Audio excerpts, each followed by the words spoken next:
All right. Hello, and welcome to the Circling the Bases podcast from NBC Sports Edge. This is our MLB Power Rankings show where we break down a weekly Power Rankings column that goes up on NBC Sports Edge every Tuesday. I believe Drew Silva is taking a hiatus from the column, but we are recording this Monday afternoon on June 13th for context as we talk about wins, losses, stats, and whatnot.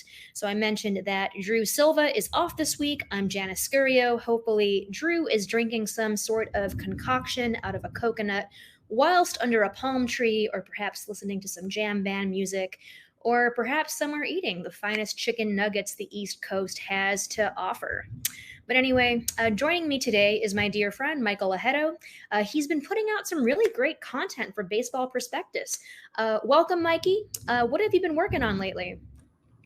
Yeah, I have just, kind of been pecking away at, different articles, mostly at BP, a little bit at 538. Haven't done that in a month or so, but just, doing my thing, writing about Dane Dunning and, One of my just favorite random. pitchers. Yeah.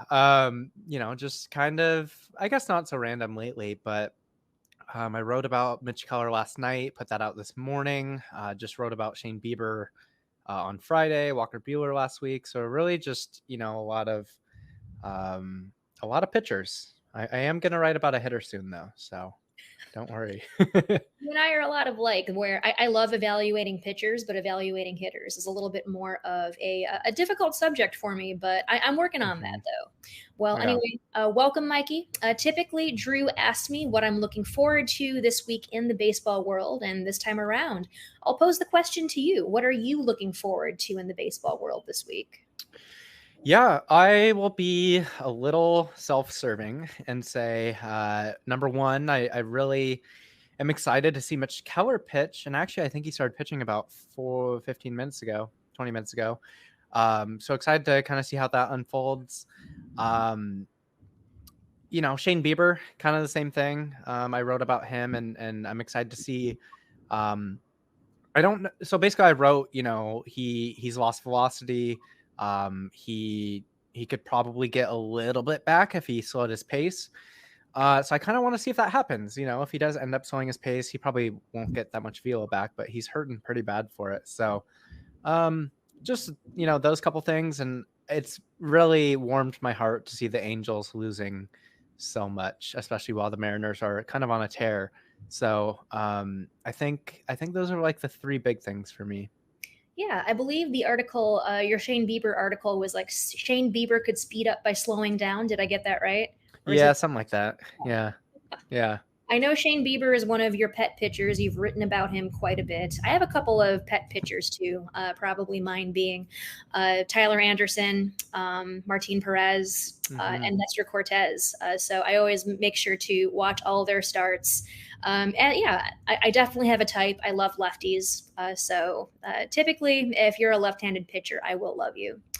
But anyway, this week's promo, weekends are better with MLB Sunday leadoff with coverage presented by Uber Eats. Catch the Phillies take on the Nationals in Washington on Sunday, June 19th at 11:30 a.m. Eastern, live on NBC and Peacock. To learn more, go to peacocktv.com/MLB. And if you want a chance to win $25,000 on the game, download the NBC Sports Predictor app powered by PointsBet and enter Sunday's free Grand Slam Pick'em contest. All right, let's go ahead and get on with our mid-season team MVP picks. Also, too, we're not necessarily reading them in any specific order. Our power rankings are essentially parallel to last week's, so please do not get too upset at me or jump in my mentions if I mention your team too low or if I mention them too high. Not exactly sure why you'd get mad at me for mentioning your team too high, but anyway, let's get on with it. So at number one, the New York Yankees. So my team MVP is Aaron Judge, was AL Player of the Month for May. 12 home runs, 25 RBI, 25 runs scored in 27 games, and he's just gotten hotter in June. Mikey, what is your take? Yeah, I think you kind of nail it here. The Yankees, it's funny. if you follow any Yankees fans on Twitter, you would think that they're, in the middle of the league and and the power rankings. But yeah, they've been really good. They've got a great bullpen, great rotation, and like the best hitter in baseball in Aaron Judge. So I think you really hit the nail on the head here. Again, Nestor Cortez, the way that people have been talking about him, and I think it's because his velo is down. It's like he's been awful, but as you have here, ERA is under 2. So yeah, I think I tend to think that you're right, and I like the order here. Absolutely. I actually did have Nestor Cortez as my honorable mention. So there you go. That we're 1 for 1 so far. We're aligning. So, yeah. At number 2, the New York Mets. This one I needed to reach out to a lifeline for. So I asked my good friend Colleen Sullivan, who is a huge Mets fan. So she suggested I go with Jeff McNeil, who leads the National League with 22 multi-hit games. And so I realized that is important. That's one facet that's important. But I decided to go with Pete Alonso. So 904 OPS and 260 plate appearances. This is where we differ, I guess. Well, I'm gonna go. What was that? We were doing so well. I know it could only last so long. I think I'm gonna go with Francisco Lindor here. The glove adds a lot of value to the team, but he also hits. So I think I would go Lindor, Alonso, McNeil. But regardless, we're pretty close. All right, so I'd say that's like 1.5 out of 2 picks so far. All right, number 3, the Los Angeles Dodgers. I felt as if this was pretty obvious. Mookie Betts, 906 OPS, 16 homers. Yeah, I mean it's kind of a gimme here. Mookie, he was supposed to, people talked a lot about the deadened ball and how that was supposed to affect him. And it has in some ways, but he's continued to kind of just be a beast regardless. I would like to say that I think the unsung hero of that team, and I think you won't mind this, is Tyler Anderson. I think actually by WAR, I think he might be above even Gonsolin. So what a shot in the arm that's been after really being a castaway last trade deadline. The Mariners not even extending an offer to him over the offseason. So pretty cool stuff. Absolutely. 26 inning scoreless streak just broken this past week, actually. So really impressive stuff from him.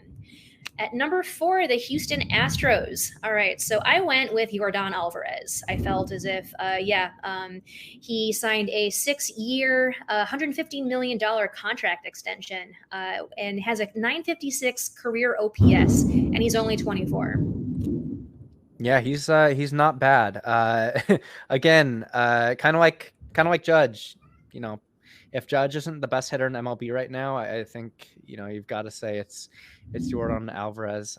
Not much of a force in the way of defense, but when you hit nearly 100% over league average by WRC plus, it doesn't really matter. So I like it. Wonderful. There we go. We're doing great. At number 5, the Toronto Blue Jays. All right, so I think you're going to like my pick here, Mikey. I went with Kevin Gausman, 2.67 ERA, 175 FIP, which basically is a testament that he's significantly better than his ERA shows. Yeah, I'm contractually obligated by ABC Disney to support your pick via my work at 538. No, Gausman, I mean, has just been unreal.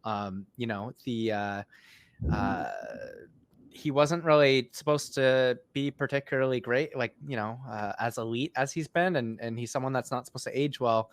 I think with the way that his skills have kind of matured and since the offseason, I think this looks really good, and it's going to, I think, age really well over the course of the 5 years. And yeah, Springer just continues to hit when he's healthy. Absolutely. That was actually my honorable mention pick. So awesome. We're like 5 for 6 here, something like that. Let's do it. All right. At number 6, the San Diego Padres. I felt as if this one was a little close. I decided to go with Manny Machado, 3.4 B-WAR, 928 OPS. My honorable mention pick was Joe Musgrove, a 150 ERA, 7-0 record, 72 strikeouts. Yeah, I think whenever it's close, it's a pretty safe kind of bet to go with the hitter. Yeah, Manny Machado has been one of the better offensive players in all of MLB. And I didn't think the Padres were going to be particularly good this year, so I think Manny is really the real MVP. Absolutely, especially with Tatis out. He's definitely stepped up in terms of run production. At number 7, the Milwaukee Brewers. All right, so this one I think you'll also like. I went with your boy Corbin Burns, 2.48 ERA, 2.0 B-WAR. I tossed Josh Hader an honorable mention just mainly because he's been one of the more reliable closers in baseball. Yeah, they're a weird team. The Angels kind of go with the stars and scrubs approach to an extent. The Brewers, like if you look at just output, they have kind of just piecemealed it by everyone being pretty good. So I think Burns has been the best pitcher on their team, and Adames hasn't been as good as Burns. So I tend to agree, and I obviously really love Burns. And I knew that already. Yeah. At number 8, the Tampa Bay Rays. Team MVP here, Shane McClanahan, 2.2 B-WAR, 7.2 record, 187 ERA. He's a pitcher I wrote about as well. I have referred to him as being that dude in particular. And Shane McClanahan is definitely that dude. He is that dude. I am disappointed that Shane Baz hasn't gotten his run this year because I also think he's that dude. But yeah, McClanahan has been just bananas. His K percentage is just off the charts. So it's been really, really fun watching him pitch. He's one of my favorites. Likewise. Number 9, the Minnesota Twins. I felt as if this was also glaringly obvious as well. My team MVP is Byron Buxton. He's been on a huge tear lately. 911 OPS. I've also decided to throw his teammate Luis Arraez an honorable mention as well with an 894 OPS. Yeah, their pitching isn't much of a force. So much so that they went out and got Chris Paddock, who then subsequently got hurt. So yeah, I think he's really, really backpacking that team, and clearly just one of the most, prolific hitters in MLB and just athletes. So yeah. Indeed, yeah. I mean, he's managed to stay healthy, although I know he's had a couple of scuffles early in the year, but so far, if he stays healthy, he should continue to tear it up. Mm-hmm. At number 10, the St. Louis Cardinals. I went with Paul Goldschmidt here. So he was named NL Player of the Month for May, 404 average, 1.288 OPS, 10 home runs, 13 doubles. He seems to be absolutely ridiculous this year and has been a thorn in the collective sides of NL Central teams. I'm kind of conflicted here. He's been unreal. He's almost been a Jordanian or level hitter, or who's the other hitter? Oh, Judge. But I think I might go Edman. Edman's got a little more of the mixed skill set, so I might go there. Yeah, absolutely. Are you saying that because more so he's got a little bit of a better glove? Yeah. I think he's just a more well-rounded player, which is unreal at this point for Goldschmidt to be nearly 35 and still hitting like this. So I want whatever secret sauce he's got. The next team definitely consisted of a lot of plus 30 dudes who just absolutely mashed, and that was the San Francisco Giants. Now here I had a little bit of a difficult time here. I kind of wanted to give it to Jock Peterson, looking at his season stats, 903 OPS, even though I know he's fallen into streaky spats. But I think here I'm going to give it to Carlos Radon, old friend Carlos Radon. He's, at least in his first couple of starts, he's looked pretty lights out. He's fallen back to earth fairly lately, but he's still got a 3.51 ERA, 75 strikeouts. Still pretty impressive. I love the Giants. Just all their pitchers. I do think that you're right in that Rodon has clearly been their best pitcher, their best player. But Logan Webb, I find just absolutely fascinating. I think he's super fun to watch. Alex Wood is kind of the same thing. And then Alex Cobb, I wrote about as kind of a, not exactly, quite the same, but something of a Gosman kind of archetype where it's a lot of fastballs, a lot of splitters, and really effective. So, yeah, I think Rodon is the choice there. Awesome. At number 12, the Atlanta Braves. This one was a little bit of, I wouldn't say this was obvious, but I went with Ronald Acuna, 950 OPS. Honorable mention, that I love left-handed pitchers, so I went with Max Fried. 2.7 BWAR, 264 ERA, and 69 strikeouts. Nice. Yeah, I think I'll go Acuna too. I know that he has played half the games of some of his teammates, but I don't know. I find it a little difficult to go with Dansby, even though he's been pretty pretty reliable. So yeah, let's go Acuna. Wonderful. At number 13, the Boston Red Sox. Here I had a little bit of a difficult time here, just mainly because I know the Red Sox did not get off to the best start of the season. So I decided to give this one to a pitcher. I went with Nathan Eovaldi, 3.16 ERA, 72 strikeouts. Not too far behind was Rafael Devers with a 967 OPS. But I want to know your thoughts here. Yeah, I'm going to go. I think Devers, that's a lot of, to speak in, fancy terms, out of the third base spot, to be able to be as productive as he is, I think that's pretty valuable. And he's mashed. He's not Judge, but 173 WRC plus and 417 WOBA is pretty rad. 417 WOBA. Woof. Yeah. That is quite excellent. Number 14, the Los Angeles Angels. You will probably be able to figure out who I went with here. All right, so team MVP, obviously, Shohei Ohtani, 2.2 BWAR, 810 OPS, 364 ERA, and 71 strikeouts. If you love pitchers who mash, this is essentially who it is. But of course, too, I can't discount Mike Trout, 3.1 BWAR, 1.36 OPS. I'll go. Honestly, nowadays when we talk about like the best player, it's a lot of like, oh, it's Christian Yelich now, it's Cody Bellinger.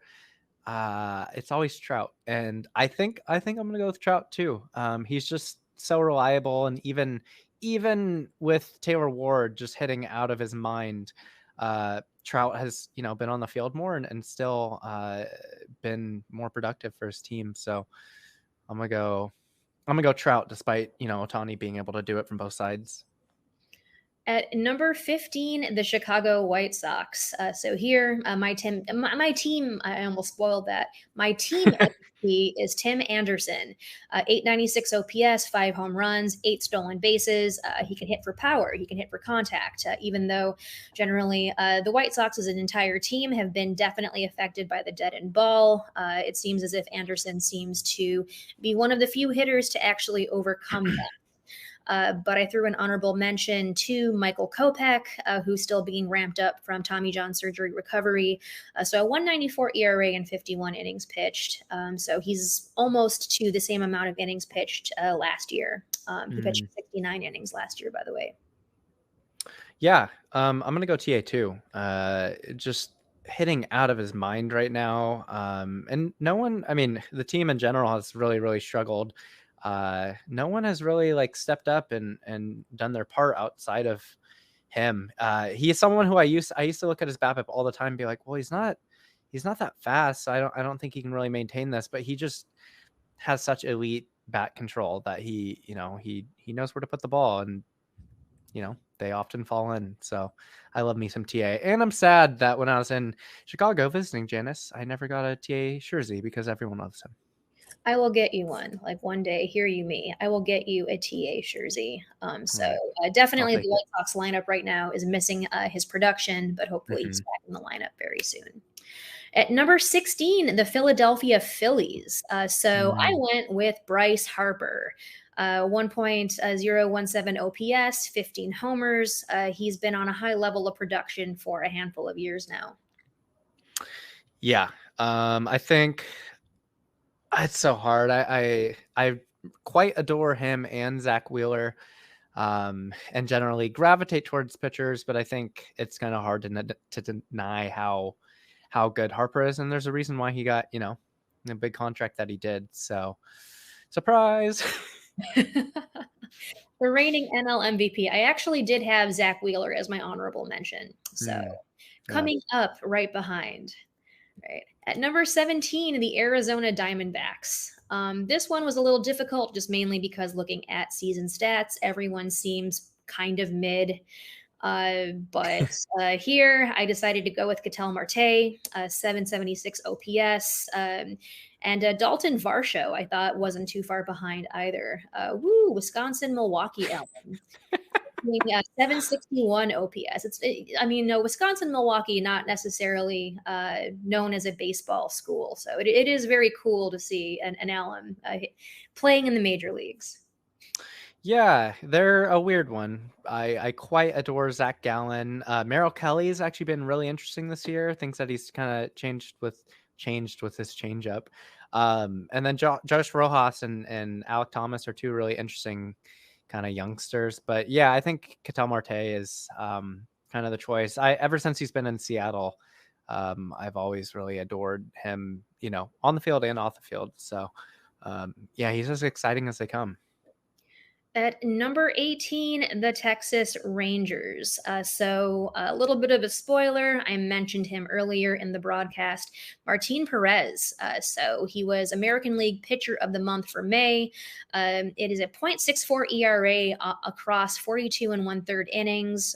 He's been absolutely fantastic. I know he's been kind of talks that he might become a trade chip at the trade deadline. I would not complain if he went to my White Sox, but otherwise, not too far behind for him was Adolis Garcia.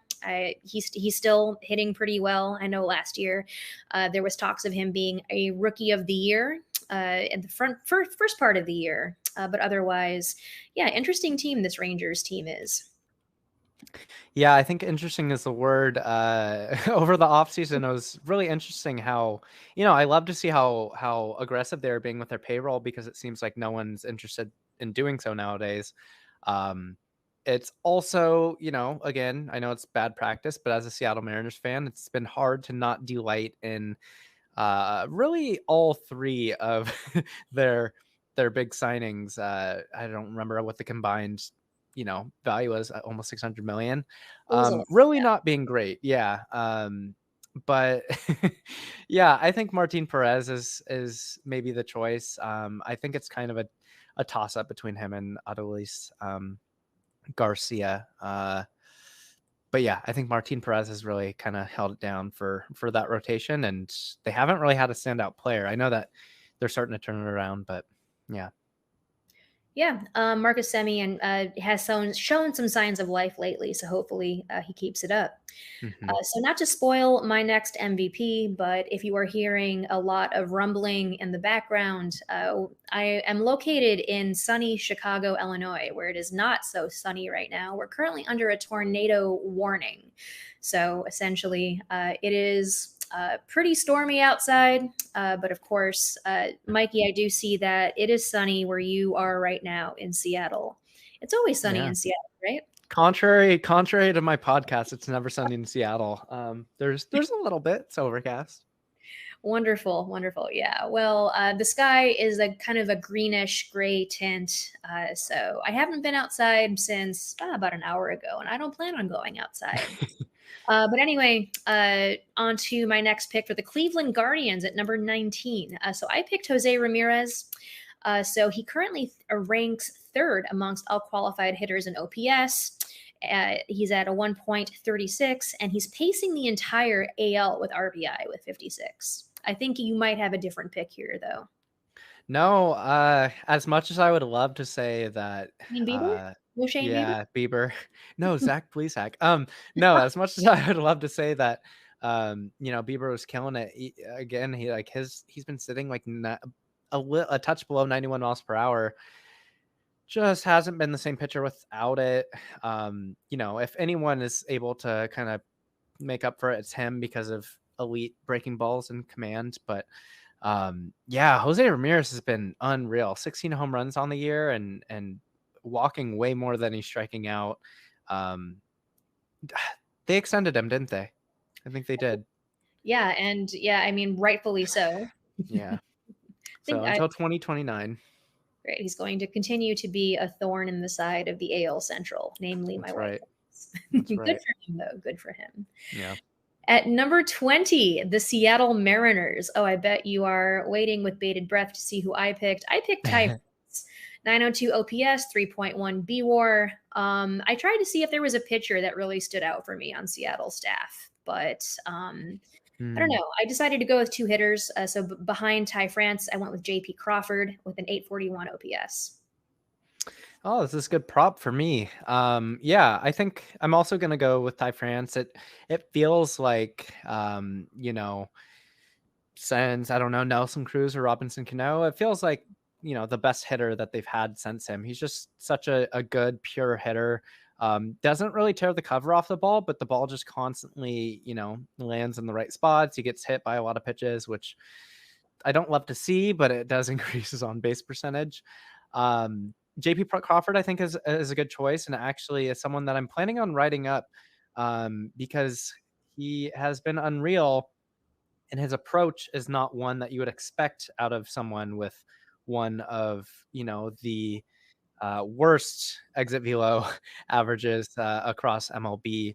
But shout out to Julio Rodriguez too. He's one of the most exciting players in MLB to watch right now, and really trending up. I might pitch that to 538. Yeah, just has flexed the max exit velo, the sprint speed, and now he's really starting to get consistent hitting the ball too. So yeah, it's been such a delight to watch him play. He just loves playing baseball. That's an interesting contrast there. You have JP Crawford with a pretty low exit velo, and then you have Julio Rodriguez with a pretty high exit velo. Mm-hmm. So yeah, you've got an interesting pair of things to write coming up. Looking forward to that. Number 21, the Colorado Rockies. All right. Here I decided to go with CJ Cron, 867 OPS. I looked at their pitching staff, and all of them seem to be greatly affected by the Coors effect. But yeah, I'm interested to see what your thoughts are here. Yeah, they are not the funnest team. Yeah, over the offseason, I was interested to kind of see how it played out. I think I would go with Cron too. They gave that weird contract to Senzatella, which I mean kind of makes sense. I think there are certain of profiles of pitchers that work well in the air because one of the reasons why gyro heavy pitches act like they do is because they push through air. But if there's no air to push against, then I think there's a little more consistency when you're at Coors versus when you're not. So I kind of think that's the plan of attack, but also they have like one person on their analytics staff, so maybe not. Yeah, I think I'll go with Cron too, and I guess Kyle Freeland, who's been extremely all right. Extremely all right is pretty much maybe a bit of a generous term to describe the Rockies. Yeah. Speaking of extremely all right, 22, the Chicago Cubs. Here, the team MVP, I went with Wilson Contreras, 910 OPS, 2.5 BWAR. Coming up on Contreras' heels, Ian Happ, 799 OPS, 1.8 BWAR. Yeah, gotta go Wilson Contreras. I also just want to shout out Michael Rucker and Michael Givens because actually Michael Rucker went to my high school. But he's also a pretty good pitcher, and I wrote about Michael Givens. Yeah, I mean, Wilson Contreras and Ian Happ have both been really exciting. Ian Happ's finally like really consistently hitting. But Wilson Contreras is, I think, someone that I've thought was going to hit for many years, and he's, I think, finally, doing that more than ever. Seiya Suzuki is also pretty exciting, but I think he's fallen off as of late. Agreed. Yeah. For a minute, he just had a ridiculous contact, especially in April and the first couple of weeks in May. But he's fallen off quite a bit. Yeah. Would really like to see him turn things around there. Hmm. At number 23, the Miami Marlins. All right, actually had a very hard time picking an MVP here, but I'll just say both of my picks here.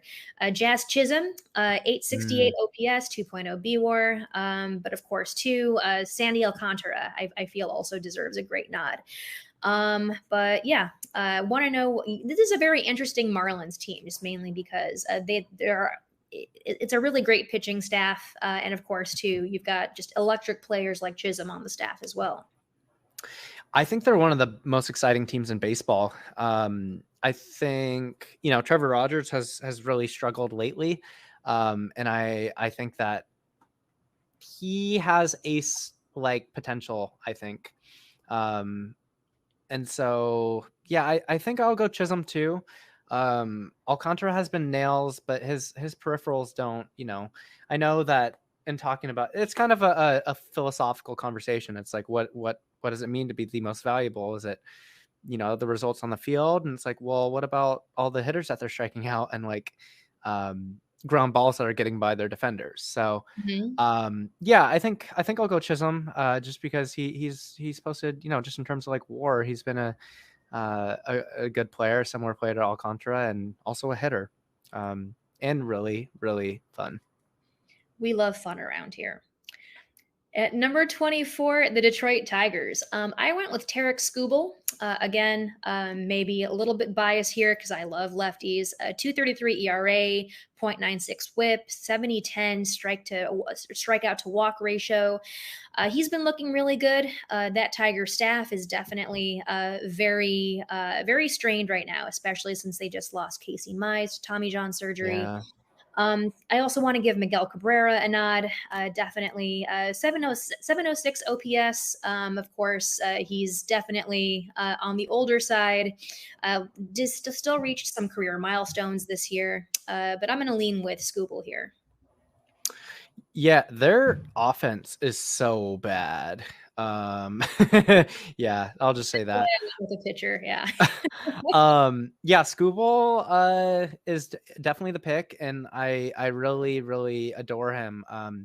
I wrote him up, I think, in the offseason and talked a lot about his riding changeup, which I think was his best pitch that he wasn't really utilizing. It's kind of the Giolito thing where he can elevate it and it looks like his fastball, and then it's not.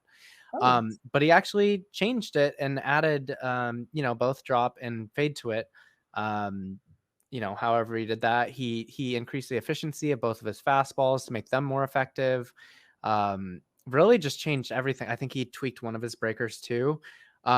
Just changed so much over the offseason and is just such a compelling pitcher now. So I've always really liked him. I thought, before I had my hands on the data that he was going to be a fastball first type pitcher, but clearly that's not the case, and he's been better for it. At number 25, the Pittsburgh Pirates. Here, another interesting team with just terrible hitters all around. For the most part, I went with Brian Reynolds. So 744 OPS, not too far. Actually, you know what? I switched these. Brian Hayes actually is my team MVP here. 751 OPS, but with Brian Reynolds trailing not too far behind him. Yeah, I adore Brian Hayes. He is, I think, one of the, if not the most elite defensive third baseman in baseball. He's been an above average hitter by WRC plus, not a ton by WOBA. His xWOBA though is much higher, and I think part of that is because he hits the ball so damn hard. But I think his bat path could use some tweaking. So once he figures out how to, get the barrel on the ball more, I think he's going to be one of the best players in baseball. Agreed. So I take that back. Actually, I actually don't think Brian Hayes is a terrible hitter. Definitely, like you mentioned, his xWOBA is a little low, or you said it was high, right? Yeah, that WOBA was low. Yeah. In that case, yeah, it's definitely evidence that he's run into some bad luck there. Yeah. At number 25, the Baltimore Orioles. So here I decided to go with Trey Mancini, 805 OPS, 6 home runs. Not really too much to work with here, but I felt as if Mancini seems to be the shining star here. Yeah, I might go Austin Hayes. I don't know. It's pretty close. I think maybe Hayes just because of defense. I don't know. It's between those two and Mullins. It's kind of a coin toss. So um, I'm gonna go Mullins.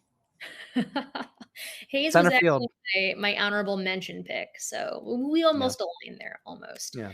There you go. Right? 27, Washington Nationals. This one's pretty obvious. I went with Juan Soto, 835 OPS, with Josh Bell not too far away from him. I felt as if Josh Bell has had a pretty strong season so far. But yeah, otherwise, yeah, two very great hitters on a not so great Nationals team.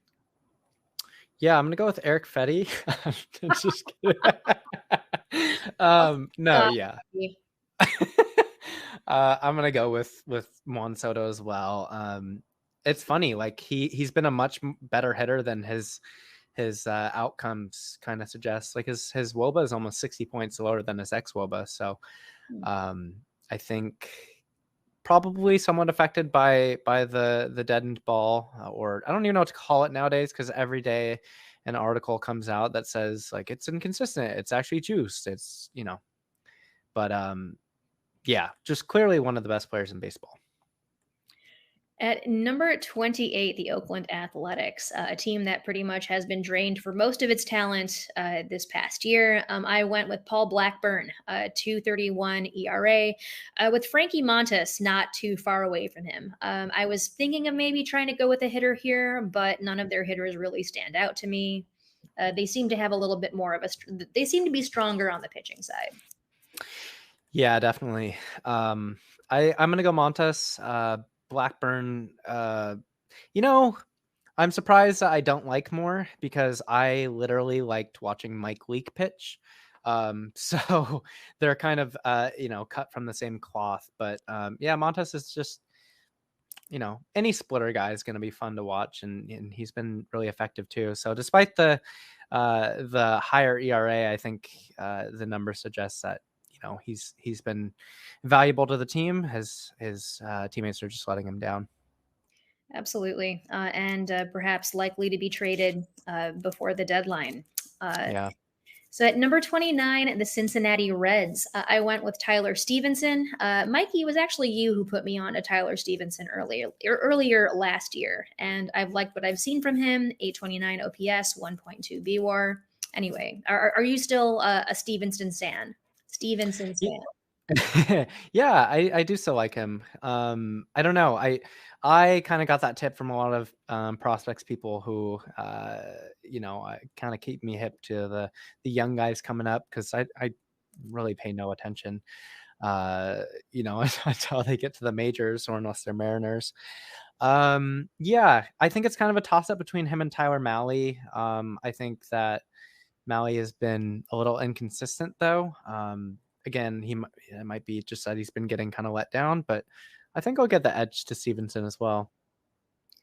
At number 30, last but not least, the Kansas City Royals.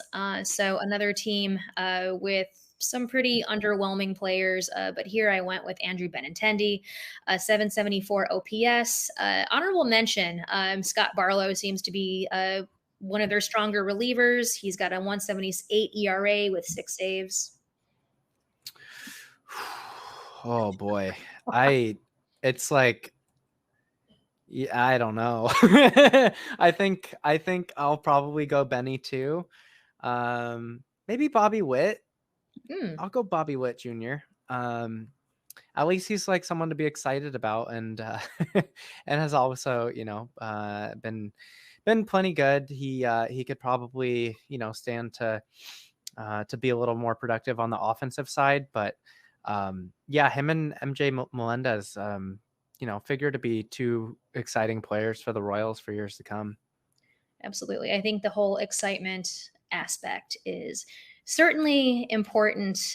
So, yeah, I've actually been huge on Wood as well. So, hopefully, that gives something for Royals fans to look forward to in the future. Mm-hmm. All right, so that'll do it for this week's Power Rankings show. Thanks for tuning in.